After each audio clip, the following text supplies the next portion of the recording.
Good morning welcome back to my channel. आमी पापिया तुम्हारा देखছো बंकन्या पापिया YouTube channel যেখানে আমি শেয়ার করে থাকি মেকআপ স্কিন কেয়ার লাইফস্টাইল এবং ব্লগিংয়ের ভিডিও। তোমাদেরকে আরও একবার ওয়েলকাম জানাই আমার একটা নিউ ব্লগে। তো দিনটা ছিল পয়লা বৈশাখ, আর আজকের পুরো দিনটা না আমার বাড়িতে বসেই কেটে গেছে একা একা। ঘড়িতে প্রায় 8:30টার মতো বাজে। মিস্টার হাবি অফিস থেকে ফেরে, আর অফিস থেকে ফেরার পরেই হঠাৎ প্ল্যান হয় আজকের ডিনারটা বাইরে থেকে করব। তাই কথা মতো বেরিয়ে পড়ি বাড়ি থেকে। যেহেতু সাডেন প্ল্যান, তাই পয়লা বৈশাখ উপলক্ষে ঘটা করে সাজুগুজু করতে পারিনি একেবারেই।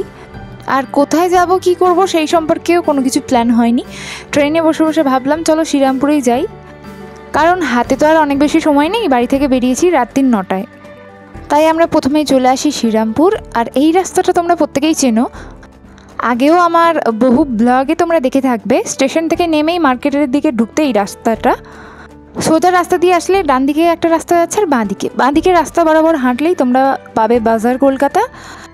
আর তার একটু পরেই আছে আরাধনা বলে একটা দোকান, আর তার পাশেই আছে সম্রাট বলে একটা রেস্টুরেন্ট। সম্রাটের খাবার আমার বরাবরই ভীষণ পছন্দের।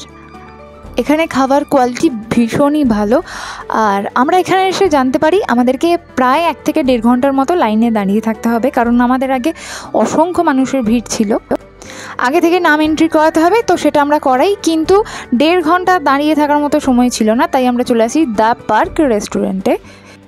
এর আগে ডিসেম্বরের একটা ভিডিওতে আমি তোমাদের সাথে শেয়ার করেছিলাম এখানকার একটা ভিডিওর, তবে সেখানে আমি এখানকার খাবার এবং কোয়ালিটি সম্পর্কে কিছুই আলোচনা করিনি। এখানে এসেও দেখতে পেলাম সেম অবস্থা, প্রচণ্ড ভিড়। পাশের একটা ছাদে আমাদেরকে ওয়েট করতে হচ্ছিল। আর সেদিন IPL খেলাও ছিল, আর তার সাথে সাথে দেখছো আর মাঠে কিন্তু একটা ফুটবল ম্যাচও ছিল। তো ছাদে যারা যারা ওয়েট করছিল প্রত্যেকে ম্যাচ দেখছিল। আর এই প্রথম আমি আর মাঠের চারিদিকটা, মানে ওপরের ছাদটা একভাবে দেখতে পেলাম। এখানে প্রায় আমাদেরকে 30 মিনিটসের ওপর ওয়েট করতে হয়েছে, কারণ আমাদের আগেও অনেকজন মানুষজন ছিল। আগে তাদের এন্ট্রি হয়েছে, তারপর আমাদের। আমরা বসেছিলাম রুফটপে। দ্য পার্ক রেস্টুরেন্টে আমি যখনই আসি রুফটপে বসার জন্যই আসি, কারণ এখানকার খাবার কোয়ালিটি আমার খুব একটা ভালো লাগে না। এর থেকে বাকি রেস্টুরেন্টগুলোর খাবারের কোয়ালিটি অনেকটা বেটার মনে হয়। আর এই দিন রুফটপে এতটাই ভিড় ছিল যে কোনো ফটো বা ভিডিও ক্লিক করতে পারিনি। তো দেখতে দেখতে আমাদের খাবারও চলে এসেছে। ওই যে আগেই বললাম অনেকটা রাত্রির করে এসেছি, তাই খাবারের অপশান খুব একটা ছিল না। ফিশের সব আইটেমগুলোই শেষ হয়ে গিয়েছিল। আর তোমরা জানো আমি মাছ খেতে কতটা বেশি ভালোবাসি।